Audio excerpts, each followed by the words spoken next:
Good morning, good morning, good morning, good afternoon to all my East Coasters. We got some people in the building. Just wanted to give some credit and thanks to our supporting members of the channel, as we always do. We got Urban Southern Cookie in the building, along with Amethyst Angel, Country Roads. Thank you all for being here on this Saturday morning. Good morning from the West Coast. I know for some of y'all it's afternoon, but for me, I'm just sitting down to enjoy my second cup of coffee. Just getting things started, getting things going here. But just wanted to tap in with y'all and remind everyone of a couple stories that have been prominent in the news this week that you may have missed. We all live busy lives. We all out doing all kinds of things. I remember in the live just from yesterday, our sister Amethyst Angel said she was on the road. She was dealing with some things. We hope that God intervened and worked that stuff out in her favor. And I believe it because she's here with us today. So we praise and thank God for her and her family. But there's a couple of news stories that have been floating around. A couple of them you may have heard because they've been prominent in the news. But when I do this, and I'm still putting it together in my mind. See, we got a praise report in the chat, y'all. Amethyst Angel said he did. That's all we need to know, sis. We don't need no details. He did it. Whatever it was, he did it. And we're thankful for that. But y'all, when I sit down here on a Saturday morning, and it's going to be blistering hot here on the West Coast, y'all. Going to be about 105 today where I'm at. So I won't be doing too much on the outside. So I'm sitting here on the inside and reflecting on some of these stories in the week because I eat this stuff up. Now, two of them were prominent in the news. Now, this third one, we just gonna have to deal with it. And I'm saving it for number 3 because I'm not sure which direction I'm gonna go yet. I'm just gonna let the Lord use me because I ain't touched this story, even though people have sent me videos and sent me content and asked me to opine on it. I ain't touched it. And I'm not going to really touch it today. I'm going to be vague and probably reserve the names to protect the innocent. But it makes up my third story for today. The first story, though, this first story has to do with the court blocking what I see has been a baller move on behalf of the president. Donald Trump said, look, this is what's going on here. We are going to implement tariffs on all of these countries that have been taking advantage of America and American citizens for so long. Y'all, I don't know if y'all know this or not, but the American economy, and this is all opinion, y'all, the American economy makes the entire world go around. Now, we're not the biggest nation, but we are a prosperous consumer nation. And we have been operating at a deficit with foreign nations that take advantage of weak politicians in this country who they understand that all you got to do is buy off these politicians. Don't worry about how the people feel. That's why your politicians don't care how you feel. Because they've been bought off. Their families are secure. Their kids are going to Harvard. And I know that's a whole nother story right now. Thank goodness for Donald Trump putting a smackdown on Harvard. Yeah, I applied to Harvard Law and I got dinged over there. I didn't get in.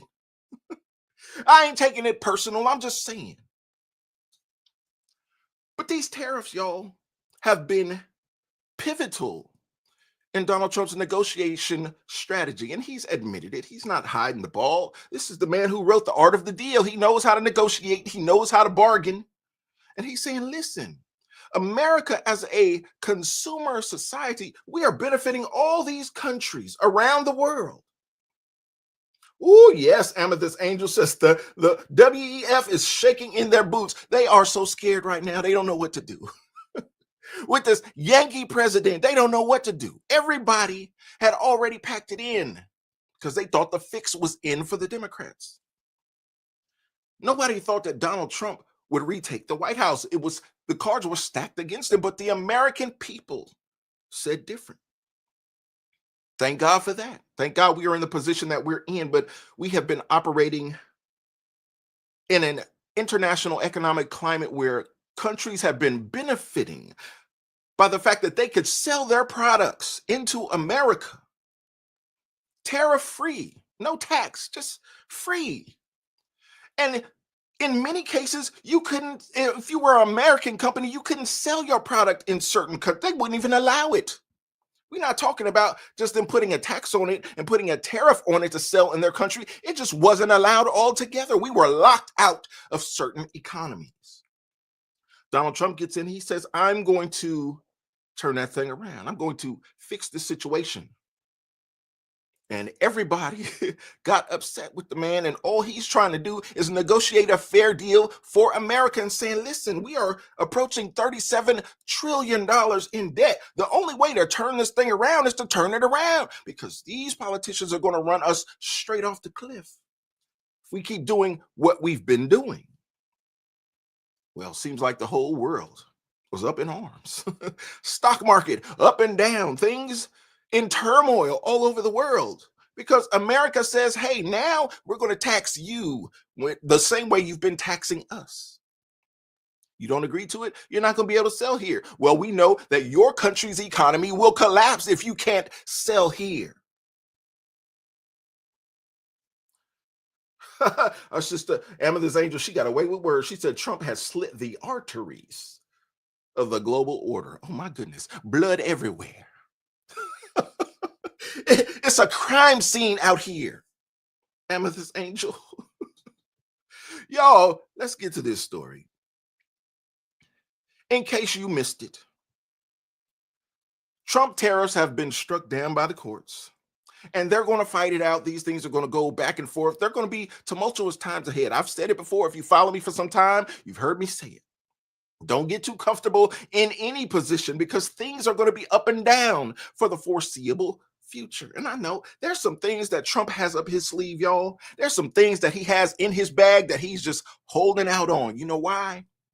Because he's trying to finesse a certain situation right now. He's trying to get that big, beautiful bill passed. Yeah, it passed the House, but the Senate is looking shaky, and you know how the Senate get. They're going to make some changes. They're going to tweak some things, and it's going to tick off people in the House, and it only passed the House by one single vote. You can't afford to lose anybody in the House. And yet we got the senators.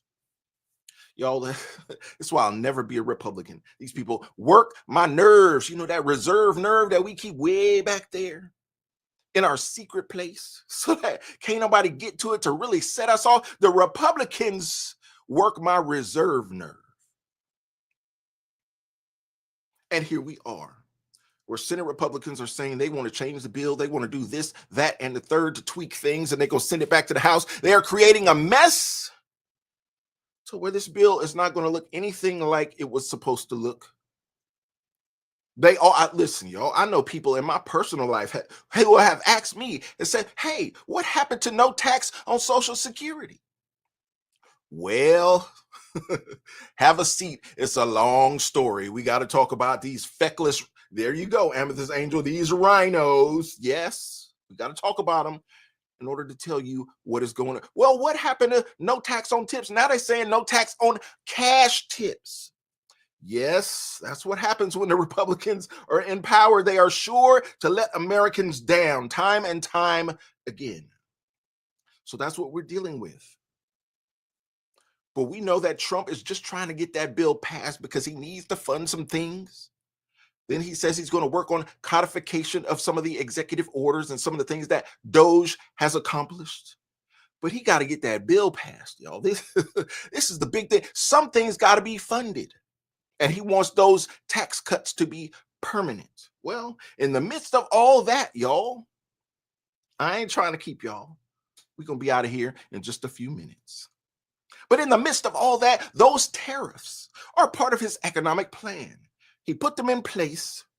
And lo and behold, if you've been following this kind of stuff, it's no surprise to you that the courts have come out and said, hey, you can't do that. The way you tried to do it under emergency powers granted to the president, no, you can't do that. Some court has said Trump cannot implement these tariffs as part of his economic plan, at least in the form that he tried to do it. I know they're going to recalibrate and readdress the issue, but y'all check this out in case you missed the story this week. And welcome back here to Live Now from Fox. I'm Andrew Kraft as we approach the top of the next hour, almost 5 o'clock here on the West Coast, almost 8 o'clock there in Washington. We're getting some breaking news regarding President Trump's sweeping tariff regime, tariff policies here. The Washington Post has it. Take a look at this.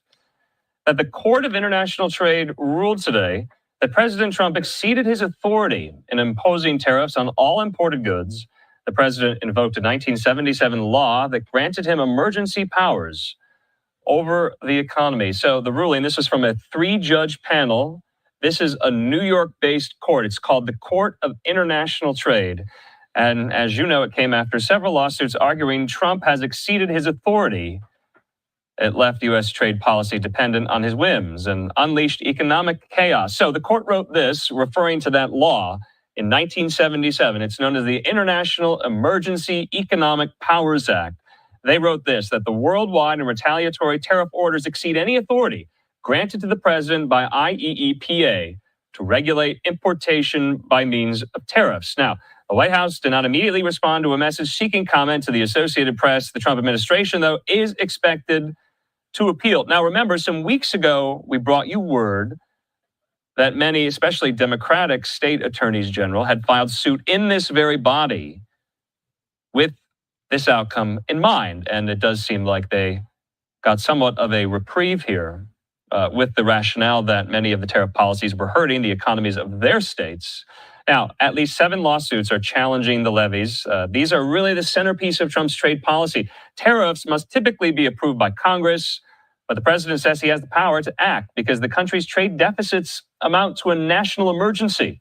He imposed tariffs on most of the countries in the world at one point, sending markets reeling. You remember that? Liberation Day, April the 2nd. Now, markets have since then rebounded, but tariff threats continue by President Trump here. Let's take this back out live to the White House. You'll remember just over the Memorial Day weekend, he was threatening tariffs on the European Union.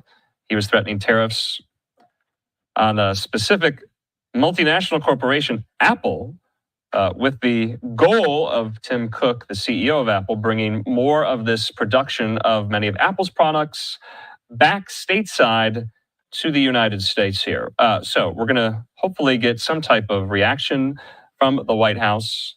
Remember, this was the video. Take a look at this on Liberation Day, April the 2nd. Now, we have been talking since then here on Live Now, I know I have, to so many economists and experts, that Congress historically had the role to levy tariffs, but through the intervening years, over decades, they ceded that role to the executive. And that is the law Trump is using to enact this. But this body, the Court of International Trade, is saying that he is violating that law, overstepping his authority. Now, the plaintiffs in this, the states, argued the emergency powers law does not authorize the use of tariffs. And even if it did, the trade deficit does not meet the law's requirement that an emergency be triggered only by a, quote, unusual and extraordinary threat. The United States has run a trade deficit with the rest of the world for about 49 consecutive years. We've been talking a lot about trade deficits. We've been talking a lot about trade surpluses and the like. So this is shaping up to be quite something. We'll be asking some of our economists, legal analysts, how this is all going to shake out. Now, remember, Trump imposed tariffs on most of the countries in the world in an effort to reverse America's massive and long-standing trade deficits. He earlier plastered levies on imports from Canada, China, and Mexico to combat the illegal flow of immigrants and synthetic opioids like precursor chemicals to make fentanyl across the border. Now, his administration argues the courts approved then President Nixon's emergency use of tariffs in 1971, and that only Congress and not the courts can determine the quote unquote political question of whether the president's rationale for declaring an emergency complies with the law. And that is a question for our legal analysts.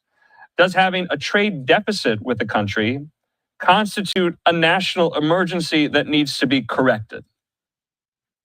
I want to put this up. Arizona Attorney General Chris Mays, the Democrat there, saying this. She's responding right now in real time. Big news. The U.S. Court of International Trade just struck down Trump's illegal tariff scheme as invalid under the IEEPA. She says the president does not have the authority to implement tariffs unilaterally. She says, glad to have co-led this case with Oregon to protect Arizona families and small businesses. And there you have it, y'all. You may have missed that story, but the courts intervened to stop Trump from implementing tariffs on foreign countries. Why is it significant?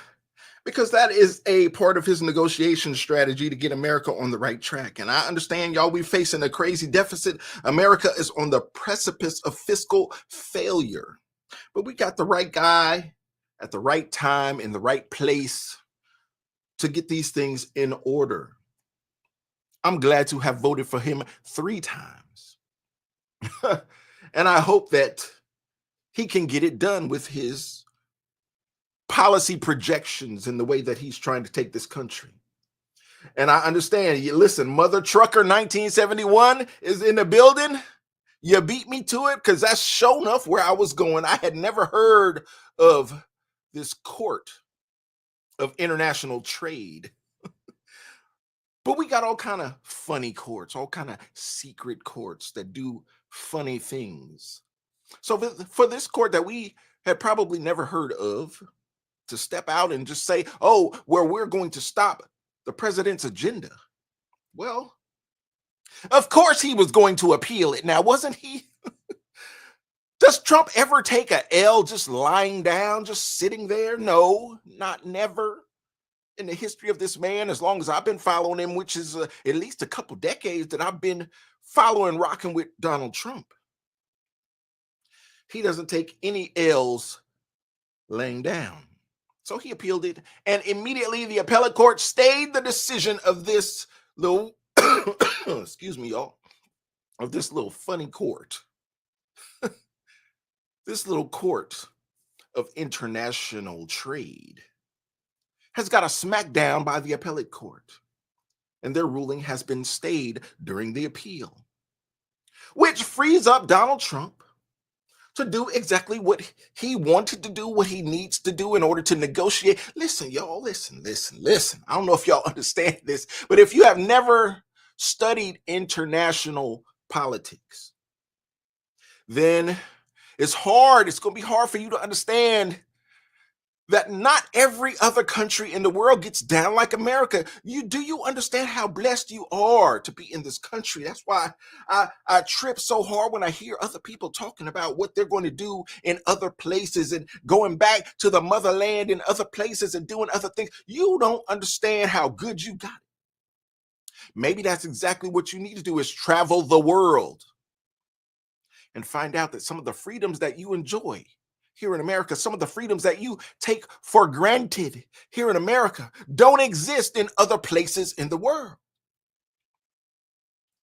Well, you have a president who understands that and is implementing policy to play hardball with some of these hard dictators around the world, some of which who have been enriching themselves at the expense of American citizens. Well, we got somebody in there who's going to fight for us now because he loves this country and he understands that the swamp, the deep state, has sold us out, y'all. You know who understood it most? China. China has infiltrated American culture on every level. They're in your schools, they're in your corporations, they're in your government, and they understand. Listen, Americans are greedy. All we got to do is pay them off. If we got enough money, we can just buy everybody. They will give us anything we want because everyone has a price. Yeah, China been dealing with us. Now you got a president who's saying, listen, I'm a billionaire. Not only am I a billionaire, I got billionaire friends. Y'all don't understand. Donald Trump is bringing billionaires into his cabinet as advisors, as top level officials. They all billionaires. They don't need your money. You can't buy them off. They're not even taking salaries. So what do you do with that when your game plan, your blueprint over years, over decades has been, we could just buy off your politicians. And when we buy them off, they'll sell out the American people. Well, when you bring in a bunch of billionaires who money means nothing to, including Elon Musk, when you bring those people in, well, you got to change the game plan because that number one weapon that you held, China, is no longer effective. You got to shift gears. Donald Trump is throwing you off your square by implementing new policy. So I hope y'all get with that. Thank you for Mother Trucker 1971 being in the building. You beat me to the punchline, but we got there. Yes, this little tiny court that no one has ever heard of stepped out there and tried to put a halt to Donald Trump's tariffs, but they were overruled on appeal. Chalk up one for America. We still winning for now. The legal fight is not over. And all of these little legal fires, y'all, you talking about over 200 lawsuits that have been filed against the Trump administration, and he only been in there for 6 months, not even. It's terrible. But if nothing else, I am glad that it is exposing to the masses of this country how corrupt the government has been for so long. Shout out to the people who are sounding the alarm, the Paul Reveres of modern society who are out there screaming about what this government has been doing. Shout out to Mother Trucker for being in here, exposing the truth. Now, this second story, y'all, as we move right along, this story is about the illegal immigration war that has been waged on America. And once again, the courts got involved. Y'all, listen, you have Republicans who have the presidency, they control the executive branch. You have Republicans who control Congress by a very paper thin margin, y'all. And you know how Republicans bicker, these rhinos get in there, they can't get along, everybody wants something for their district, no one wants to stand up for Americans and the principles that we hold dear. Everybody that we send to Washington, D.C. gets corrupted, and they all out there and they screaming for their own personal agendas, not the agendas of the people in their districts, because when they go home, they get roasted. Because the American people support the president. The American people want to make America great again. Well, a court intervened once again because Republicans got the executive branch and the legislative branch, but what they don't have is that good old judicial branch, which the Democrats have relied upon time and time again to fight against things they disagree with. And there's no shortage of judges. Those anti-American folks in black robes, there's no shortage of them who are willing to step up and do anti-American things. So what did they do?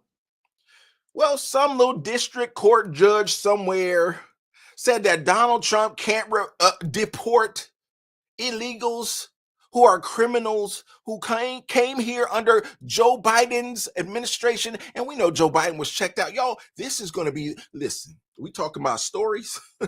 This is going to be the story that I want you to pay attention to moving forward. Watch as this unfolds and you find out that Joe Biden was so checked out. Joe Biden wasn't running nothing. Joe Biden was so checked out that his wife, Jill Biden, had to sit in on let me get my words right. Jill Biden had to sit in on cabinet meetings. Okay, there we go. I got it right. Jill Biden had to come in and sit in on cabinet meetings because this man was so checked out. And I saw videos of him overseas. One video, Giorgia Meloni, the head of Italy, had to grab Joe Biden by the arm overseas in an international meeting with heads of governments all across this world. She had to grab him and say, hey, bro, we come over here. We're taking a photo. This is Giorgia Meloni, head of state for Italy. I saw another video of them being overseas where Jill Biden, Joe had wandered off. And you got people in a restaurant enjoying a nice lunch and having their drinks and doing their thing. And Joe Biden just standing there looking at the people and they laughing at him. And here comes Jill talking about, come on, let's go. Yo, that's the president of the United States. It was a total embarrassment. Well, now we are in a new era. They tried to keep that from y'all, but it's going to come out. Pay attention to that. You want a news story? Pay attention to that as that gets exposed, and you will understand that your government is sneaky and conniving and has been lying to you for some time. It goes back way beyond Joe Biden. But you will gain an understanding of what your government thinks about you, if nothing else.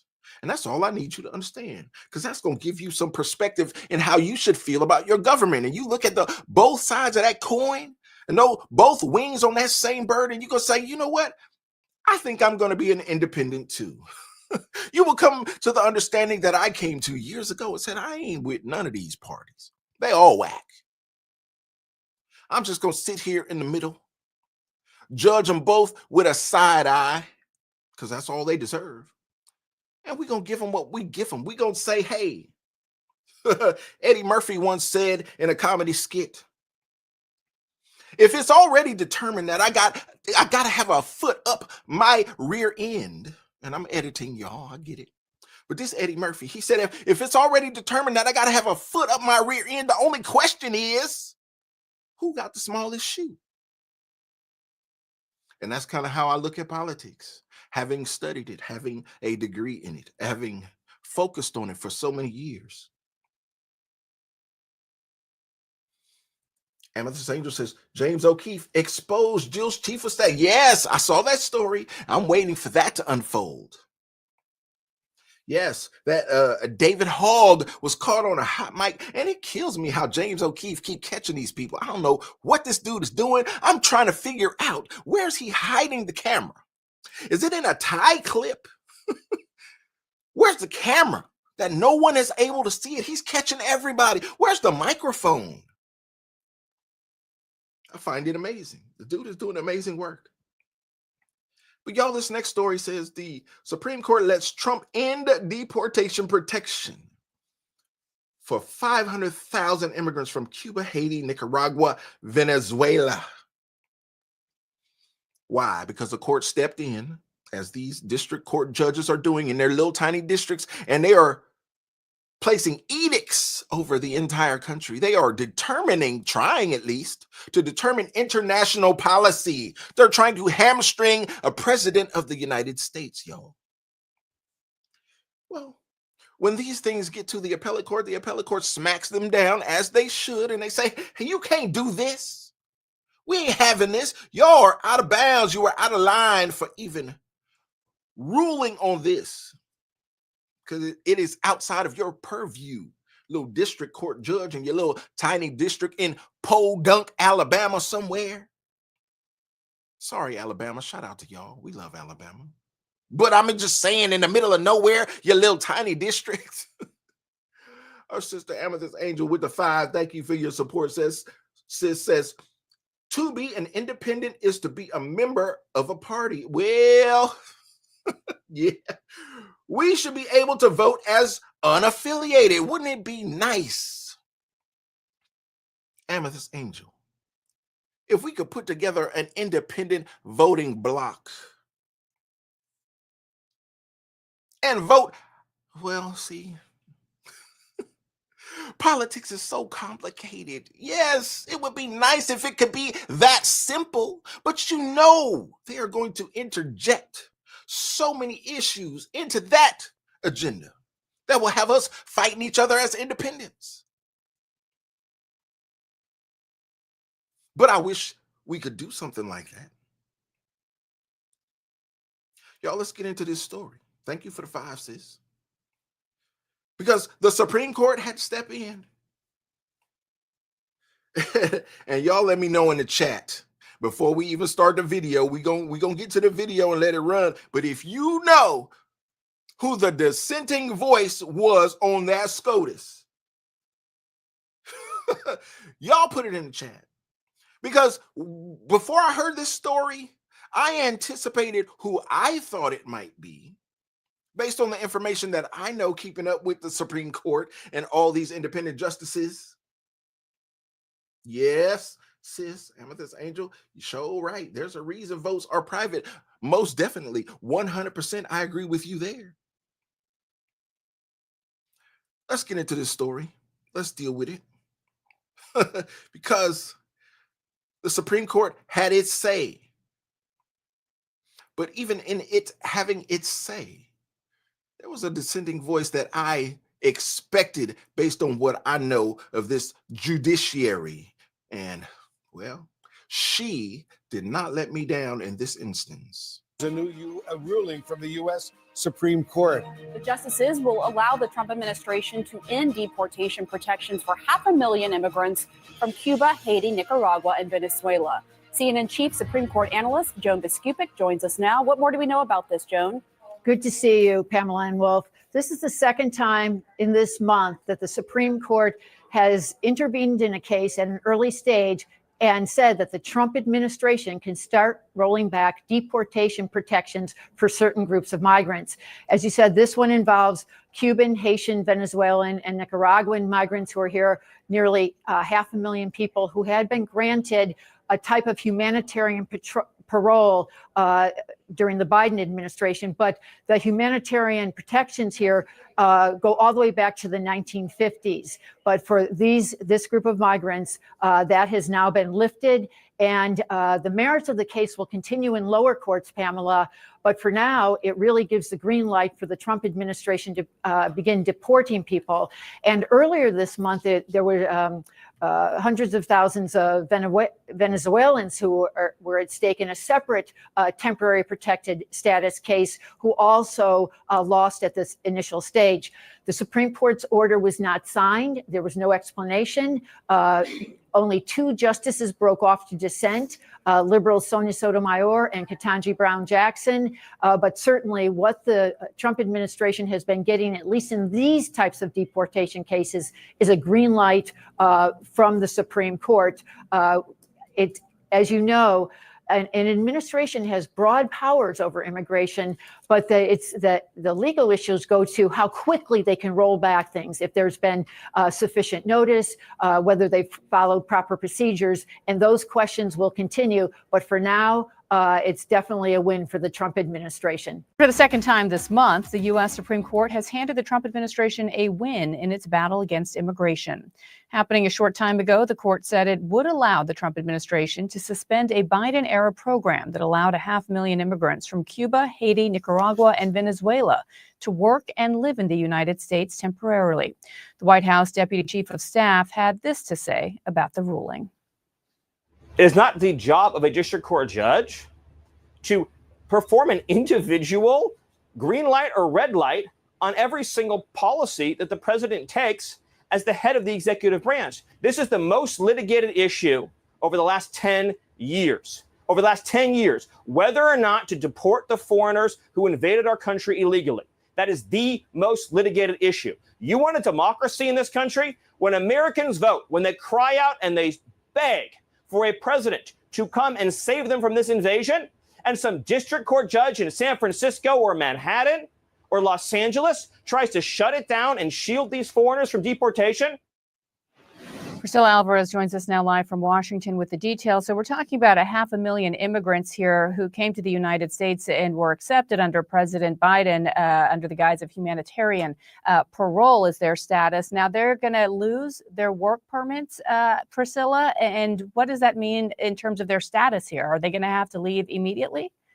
Well, Bianna, this is certainly a major blow to the nationals of those four countries, but we should know that there were some or many of these migrants that once they arrived to the United States through this parole program sought other forms of protection and immigration relief. This is particularly true with Cubans as well as some of these other nationalities, because again, while the parole program allowed them to be vetted and come through to the United States in an organized way, that's the way the Biden administration had framed it, when they were here, they could apply to other forms of relief. We just don't have that number. But all the same, it will impact, again, these four nationalities in the United States. Now, what the Supreme Court ruled here is that the administration could end these deportation protections. It wasn't the final decision. This is going to continue in the lower courts. And two of the liberal justices dissented in this decision. But in addition to that, this has been a program that was the target of Republicans during the Biden administration, because even though this has been an existing authority, this being parole, Republicans argued that former President Joe Biden overreached when he allowed these nationalities to come to the United States via this program, or rather an authority that was supposed to be done in a case-by-case basis. Now, this program, just to give viewers a background as to what needed to happen here, individuals would be vetted to come to the United States. They also had to have a sponsor in the United States, so some tie in the United States already to come through this program. And as you mentioned there at the top, nearly 500,000 people benefited from it. Now, this, again, we will try to get numbers as to how many remain in this program that could be impacted, but it was supposed to be a 2-year program for them to live and work in the United States legally. Now, as you also mentioned, this is the second time the Supreme Court has sided with the administration. The administration, of course, peeling back many of the deportation protections that were issued under the Biden administration. And as a result, many hundreds of thousands of people will now be without papers in the United States, which of course could make them eligible for deportation. All of this, of course, Bianna, as we've learned from sources, that there is now yet another push by the White House to arrest far more people, 3,000 people a day, as they try to execute on those lofty goals set by the president, 1 million deportations annually. So all of this is happening against the backdrop of this immense pressure by the White House to execute more immigration arrests and deportations. And certainly more people may fall in the crosshairs of those operations following today's Supreme Court ruling. All right, Priscilla Alvarez in Washington for us. Thank you.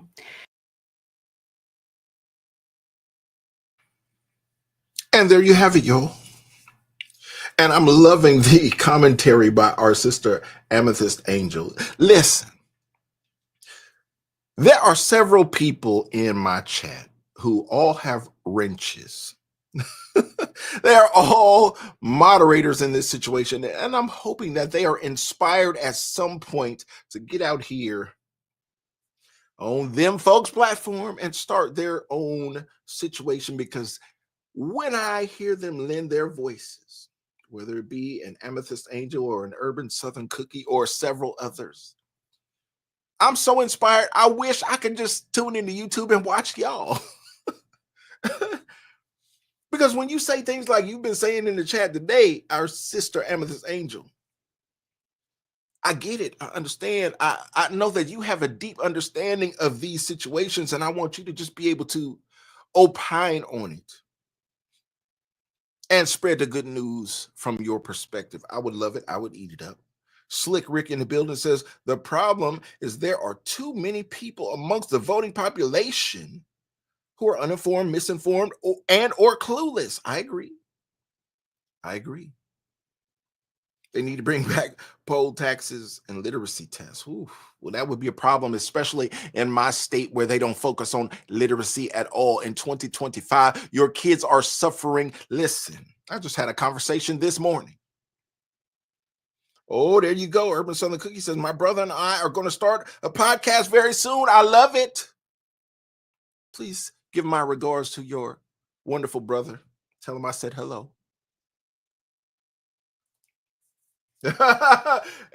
Amethyst Angel said them folks couldn't handle it. Listen, they would do you like they do me, sis. You get out here and get to talking right, they just gonna put their foot on your neck and say, I don't care, you got 450,000 subscribers. We only gonna alert 100 that you live. Okay. That's what we dealing with. That's what we working with. But we believe God and he gonna see us through. That's okay. But this parole program, this illegal program, and I'm glad you said it, Amethyst Angel, that Joe Biden was flying these people into the country, y'all. I'm glad you said it. I'm glad you recognized it because it made me feel some kind of way. I ain't trying to get too blackety black on y'all on this podcast, but I'm just saying, when I discovered that the government was flying people into the country, it made me feel some kind of way. And you know what? The way it made me feel was powerless. Because when that type of illegality reaches the Oval Office, what can you do as an American citizen, as a tax-paying citizen, as a law-abiding citizen? What can you do when your government is against you? What can you do when the government has been paid off and the government is against itself? I felt powerless. All I had was my vote. And I'm sure that millions of other Americans felt the same way and said, hey, all we can do is vote against what is going on here. But listen, I'm in California, y'all. Don't matter how you vote. Excuse me, y'all. Don't matter how you vote in my state, things are so jerry-rigged in California. And this is the man who's going to try to sell himself to you as a moderate. He's trying to rebrand himself. This governor of California who has, got to be careful with my words, I'm on them folks' platform. But he has enacted policies. He has signed bills that have been detrimental to this state. Let me put it that way. I was having a conversation with someone this morning talking about the Nippon Steel deal that Donald Trump is negotiating with U.S. Steel, and he's about to bring 70,000 jobs into Pennsylvania. Yo, I just had this conversation this morning. Now, listen, I had to take some time. I had to have my first cup of coffee before I came before y'all. So I already had some conversations sitting down, drinking coffee, trying to talk through some things. And I said, wow, 70,000 jobs. But Pennsylvania has been gutted over the decades to the point where the steel industry dried up, thousands of jobs dried up. If you're going to bring them back, you're going to have a problem. It's just me talking, y'all. You ain't got to tap in if you don't want to. It's just me giving my analysis, saying you got people who have been burnt out for decades, people who have been struggling for decades, people who have been on the public dole for decades, who have been hurt by governmental policies in that region. Yeah, they might line up for blocks and for miles to get those new jobs that are coming in, but who gonna pass the drug test? Who gonna pass the criminal background? Y'all been struggling for decades just trying to get by. Who gonna be eligible for the jobs? Yeah, we touched on that, but that wasn't the basis of the conversation. The basis of the conversation I had this morning was that Donald Trump is bringing all of these jobs back and getting all these commitments from these corporations saying we're going to build factories, We're going to manufacture in the United States. We're going to do all these wonderful things and hire all these tens, hundreds of thousands of people. My conversation centered around the fact that these things are not going to happen in California. Hurtful, detrimental, destructive. These things are not going to take place in this state where I live, where I can reach out and touch young folk and talk to them and try to encourage them to do the right thing. And the right thing is going to bear no fruit because you got Gavin Newsom. You got a one-party state that is doing everything to destroy this once beautiful state. I'm going to have to start telling young people, you need to move out of California to go live a good, prosperous life. You can't even become an RN in California. All of the RN programs are impacted.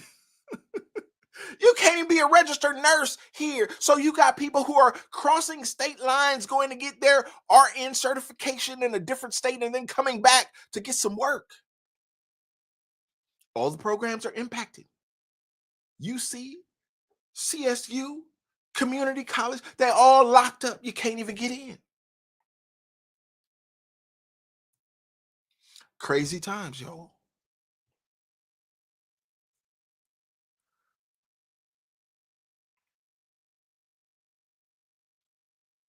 Yes, Slick Rick says also many of the manufacturing jobs won't be built in union control states. Well,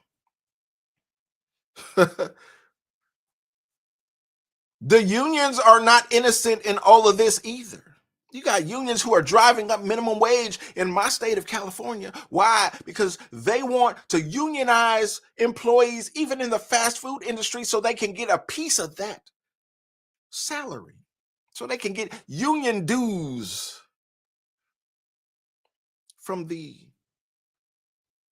minimum wage employees who work at fast food outlets like McDonald's and Taco Bell. And how you get $20 an hour to work at Taco Bell?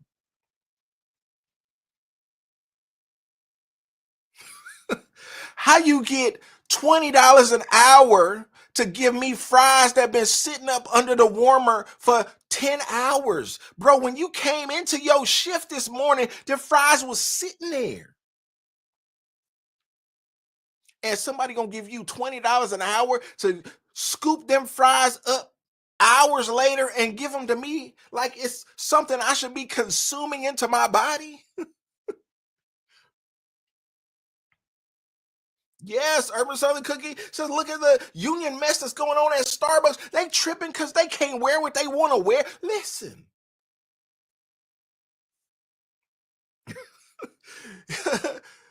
When I go to church, even the ushers got a uniform. Y'all tripping out here. All right. That's what that is. So Donald Trump has been allowed by the Supreme Court to end the parole program set up by Joe Biden, which is going to allow him to accelerate deportations amongst several communities. And people want us to believe that this is a racist issue. If you follow the news, they want you to feel like you're racist if you disagree with the media's policies and you agree with the Trump administration's policies. It ain't racial. These people come from all over the world. It ain't anti-Latino as they're trying to make it. No, that ain't it. These people come from all over the world. Y'all went to, and it might be off topic, but I got to touch on it just for a quick hot second. Give me 60 seconds. Donald Trump is saying, listen, the international students programs are problematic and ain't no better place. I know he off in Boston at Harvard dealing with that situation, but please, bro, come over here to California and look into this University of California system, and you will find that there is such an infiltration of international students, specifically from China, in this system,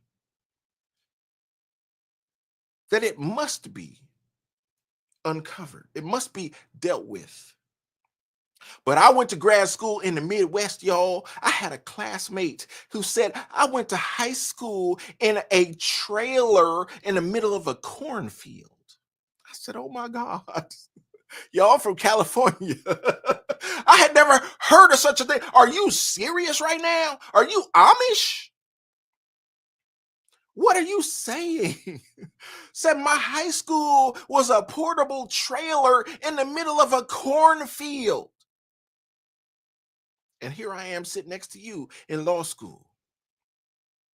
You know who else was in that law school? Dozens and dozens and dozens and hundreds of Chinese immigrants, international students. And they weren't no punks either. They were smart, y'all. Couldn't hardly speak English. You had to say that again. What did you say? Huh?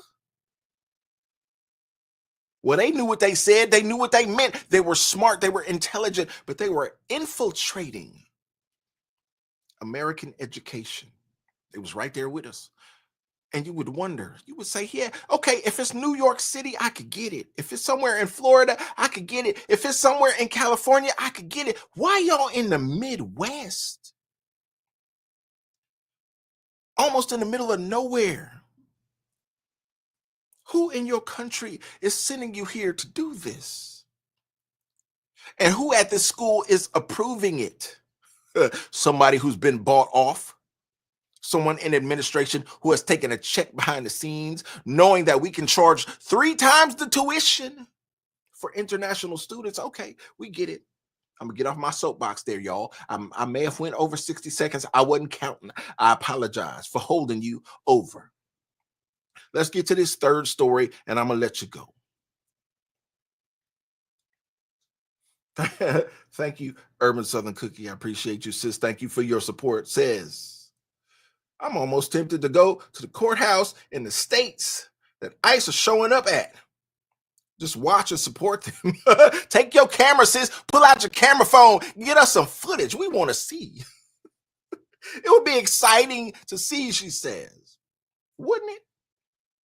I've seen the footage I can capture that I can find on them folks' platform. And yes, it's pretty much exciting. Listen. Because you got some folks who are not going to obey, well, just by their being here, they're not obeying laws, but under Joe Biden's parole program that the court just struck down, maybe they felt like in a certain way they had a right to be here because Joe Biden told them that. He invited them. He said, you can be here. Okay, I'm going to even fly you in. So they may have felt, Urban Southern Cookie, they may have felt a certain way and say, hey, I have a certain right to be here because I was invited. I just accepted the invitation that the U.S. government gave to me. Okay, cool. We get that. But understand that even with that invite, you are not an American citizen. You are here based on certain conditions, and those conditions can change at any moment.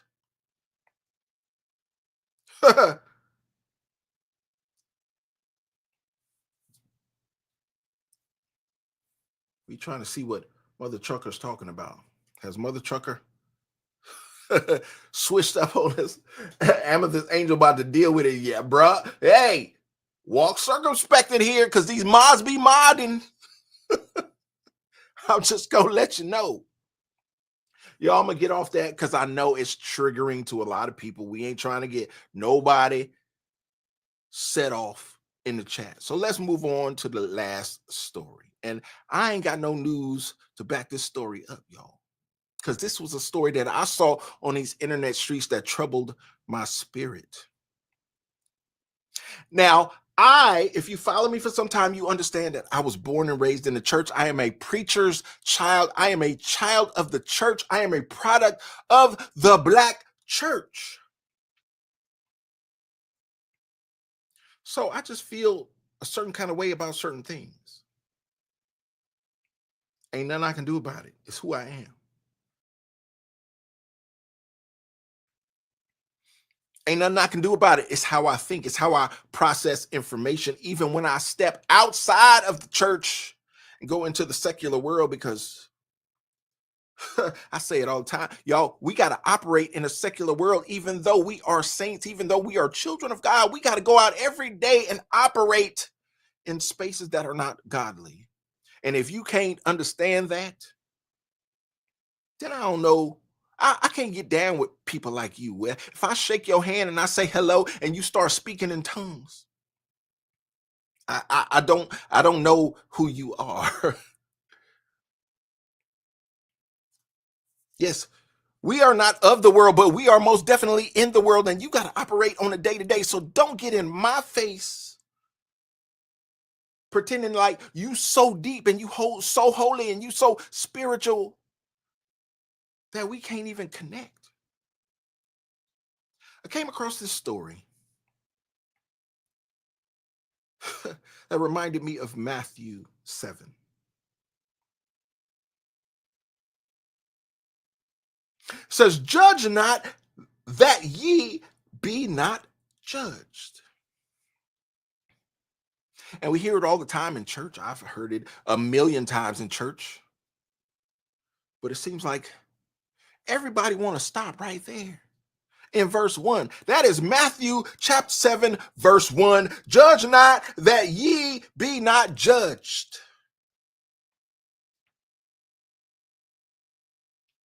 I get it. But I like to go to verse 2. Y'all, forgive me. It's just where I am in my thinking. It's where I am in my spirituality. It's how I was raised as a child of the church. Listen, don't just throw out these one-liners out here and try to build a whole sermon on it. Try to throw people under the bus based on one verse.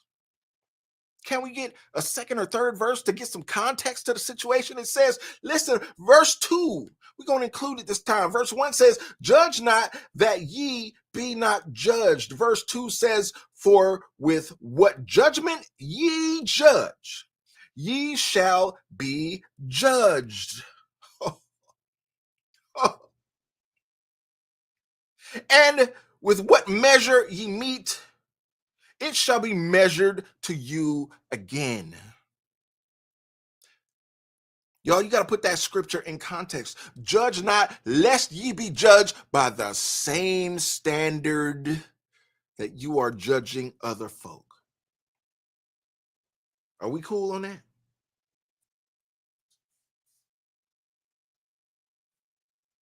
I see you, Amethyst Angel.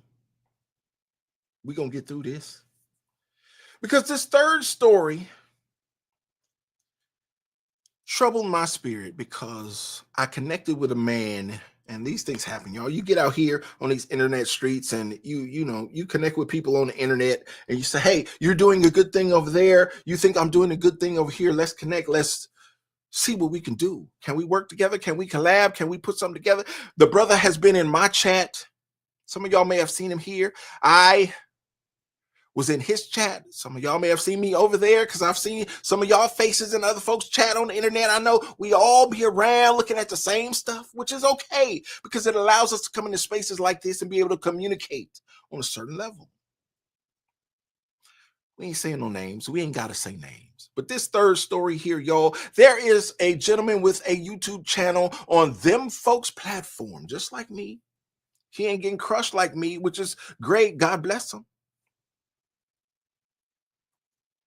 But he's very critical of preachers, of heretics, of folks who would get up behind the podium, behind the sacred desk, and say all manner of foolishness. There is no shortage of it in the community. And I told him that when I had an exchange with him. I said, brother, I appreciate your platform because you will never run out of material, because there will always be some heretic standing behind the sacred desk who wants to interject his own theology into the situation.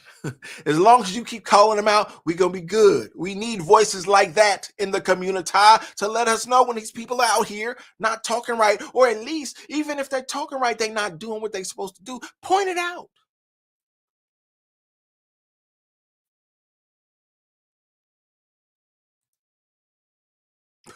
Understand it. Point it out. so that other people may understand it in the way that you do. We need those type of voices. Well, y'all, this week it came out that this brother who takes to his platform and criticizes, who judges, we're going back to Matthew 7, right? Judge not, lest ye be judged. Well, the brother has been judging folks in the pulpit, and it turns out that his own church turned on him, put out a letter of discipline on their social media platforms, exposed it to the world, and said, this brother is under discipline at our church. He has done this, that, and the third. We have tried to counsel him. Things are not going well. He is leaving his family. He wants a divorce from his wife. And that, y'all, is the third story that got my attention this week. Amethyst Angel says heresy hunters. But the thing that got me, y'all, and listen, you probably heard me say this if you rock with me sometime in the past. You've heard me say, I'm not trying to be a church vlogger. I lean more towards the political sphere because that is the basis of my education. I have a formal education in that and other things. But I'm a product of the church. I'm a church kid, y'all, at heart. Even before the formal education, I was a child of the church. So I feel a certain kind of way. And I have certain loyalties to certain things. But I don't want to be out here in these streets on these folks' platform calling myself a church vlogger. You know why? Because there's so much confusion out here in these YouTube streets that are reflective of the church that it really gets to me. It really grinds my gears because you got half the folks out here calling themselves church vloggers and they're all gay. I ain't trying to be part of y'all's little circle, y'all's little clique. Y'all out here putting out 1-800 numbers for prayer and prophecy, and you gay as the day is long. Shout out to Tasha K for exposing the devil in the church. Some of y'all other ones are openly admitting that you practice in certain alphabet communities, certain alphabet activities. And everything you got to say about the church is negative toward the church. No, your whole mission is to cam up and tear the church down. Some of y'all out here claiming to stand on business, but I ain't seen you stand yet. You facing accusations from some other people talking about you can't stand on nothing. Well.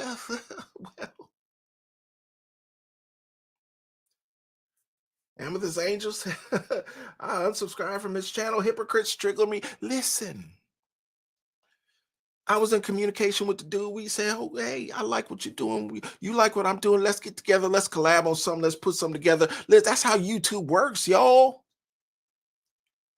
Come to find out that the church condemned the man. Said he is under discipline in our ministry. But that's not what got me, y'all, because I'm always suspect of everybody. Listen, if you, I know I ain't told y'all my whole life story, but I've given you enough nuggets to know that I am suspect of everybody in every situation. I got trust issues. It's just a thing. When you out the house at 17 and forced to find it on your own, forced to work it out on your own, forced to figure it out on your own, you get hardened in certain ways. So forgive me, y'all, if I ain't perfect. But when I look at situations like this, I begin to understand, and I say, this man was pointing out everything that was wrong with every preacher. And I told him myself, bro, I appreciate what you're doing. You ain't going to run out of content because as soon as you knock a preacher off, there's always going to be another one stepping up in too tight pants. There's always going to be another one who's sleeping with somebody's wife. There's always going to be another one who's touching on the kids. You ain't got no problem with material, bro. Your channel gonna thrive because you always got something to talk about. You ain't gotta search for nothing. It's just gonna drop in your lap. Come to find out, y'all, that the brother has been disciplined from his church for having an affair. And even the church said, well, maybe it wasn't a physical affair. It was just inappropriate communication on the internet. Well, that's why I'm very careful who I talk to, even on the internet. Because I don't want my good deeds to be evil spoken of, even out here in the internet streets. But that's not the part of the story that took me out, y'all. I told you, these church bloggers, half of them gay, half of them, the other half of them are critical to the point where they are detrimental. So these folks get out here and call themselves church vloggers. Ain't nobody doing anything to uplift the kingdom. Some of y'all representing the devil, claiming to be a church vlogger, when we can clearly see that your presentation is suspect. And the other half of y'all claiming to be so super saved that everything you say is so ultra critical. How is the church going to grow from that? All right, that's what we're dealing with. That's the foundation of it. But that's not the part that took me out. The part that took me out, y'all, based on this story, was the fact that I saw so many vloggers on them folks' platform pop up in my feed, folks that I don't follow, folks I ain't never heard of, folks I don't pay no attention to, popped up in my feed to tear this man down in his moment of struggle. They wanted to pounce. They wanted to pour fuel on the fire. And some of them, let me just put it out there, some of them just wanted to get their own clicks off of a man's suffering. In my opinion, y'all, that's how I felt about it. So I was so disgusted with this group of individuals who, this sector, if you will, that calls themselves church vloggers, that calls themselves church content creators, who would get out here and pile on in this man's suffering. Sister Amethyst Angel, thank you for the 5. Sis says, that's why you are at the top of my Christian content creators list. Thank you so much, sis. You know I appreciate you. I've told you that, and I ain't stuttering when I say it here on this platform any time. God first, family second, then everybody else. Stay grounded, G. Walk circumspect. Thank you, sis. I appreciate you and your support. That's why I didn't report on this story. That's why I ain't saying no names right now. Because I ain't finna be one of these ones out here trying to get a click on another man's downfall. And you call yourself a Christian? Let me tell you something about this platform, in case y'all don't know. Let me just go on and say it. Y'all, I ain't perfect, y'all. Can I just put that out there into the atmosphere? And I don't believe anyone else is perfect. I am under no delusion as I present to you on this platform, and I don't want you to be under any delusion either. Anybody who gets out here and tries to make a presentation to you like they are the perfect specimen, like God broke the mold after them, well, I suggest you unfollow that person. I suggest you go somewhere else, chart a different path, and stay away from that person, whether it's just philosophy or theology. I don't care what it is.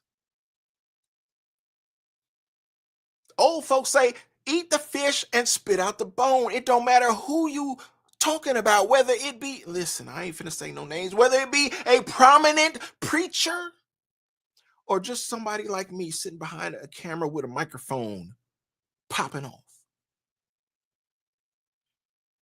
Nobody's perfect. Not me, not you. But to be a Christian is to strive to be Christ-like, and we are all in the strive, y'all. And if you can appreciate the strive, then you can appreciate the voices of certain people who present to you. Appreciate the strive. Appreciate the effort. Appreciate the daily walk. Don't revel in the downfall of someone who has stumbled. Have you ever seen a baby who's learning how to walk? Who stumbled? We are all babies in Christ. We are all trying to strive for a certain thing. What is that thing? To be like Jesus, as the old mothers used to sing in church when I was on the organ. To be like Jesus, how I long to be like him. So meek and holy, so high and lowly, how I long to be like him. That's what the mothers used to say. Ain't no young folks singing that. Listen, you got to be about 70 years old to sing that one. You got to be on the mother's board to sing, to bust out with that one in testimony service. Ain't no young folks singing that. But as I sit before you here on this microphone, and the morning is almost over, I can't believe it. It is now 11:29 a.m. on the West Coast. I don't know why that song popped in my head, but those are the memories I have of the church, the grand old church, as some would say.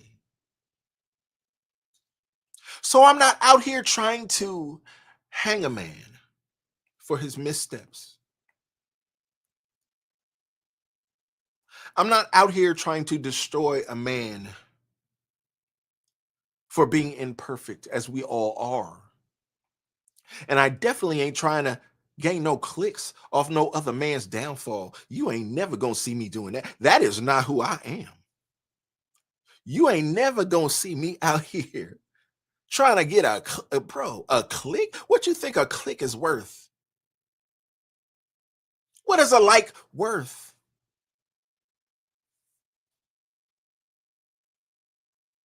I know it matters. I know it helps us fight the algorithm. It helps us do certain things on these folks' platform. But at the end of the day, when we log off, at the end of the day, when we fall on our knees, and we got to die daily before our Lord and Savior, what is it all worth? If you've been out here tearing another man down just to build yourself up.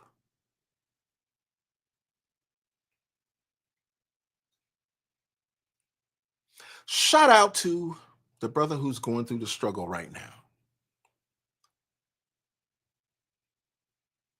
Because I've listened to some of his critiques and he wasn't wrong. Now, in his personal life, maybe he wasn't right, but in his critique, he wasn't wrong. How about that?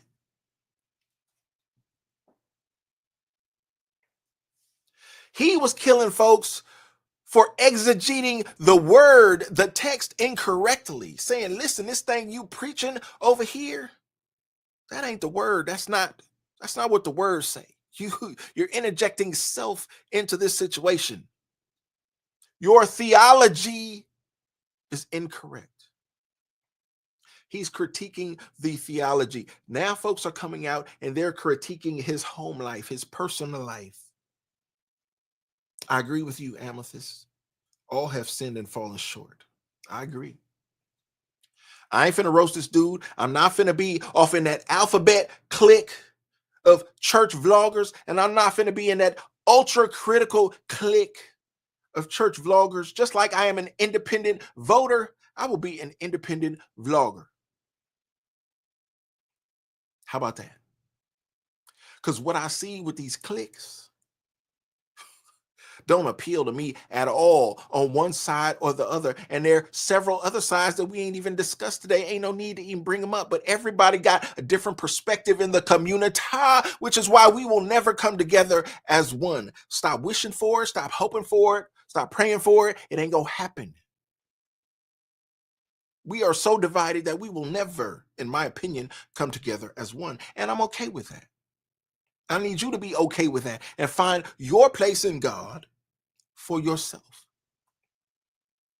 Be happy and be content with who you are and with what God has placed on your heart and with what God has given you. I hope that some of y'all will be compelled at a certain point to cam up, to mic up, and share it. Because all voices are important to the kingdom. We can't just lean on one voice, because when that voice falls or that voice run into some trouble, then what happens?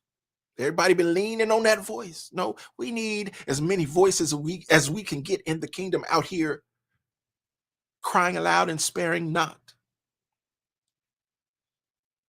That's just my opinion, y'all. And I hope that you tuned in on this Saturday morning, West Coast time, to hear a little bit of my opinion, because I am going to continue to do this my coffee been long gone, y'all, but I'm going to sit down here with a cup of coffee on a Saturday and review some top stories of the week. We're going to talk it out.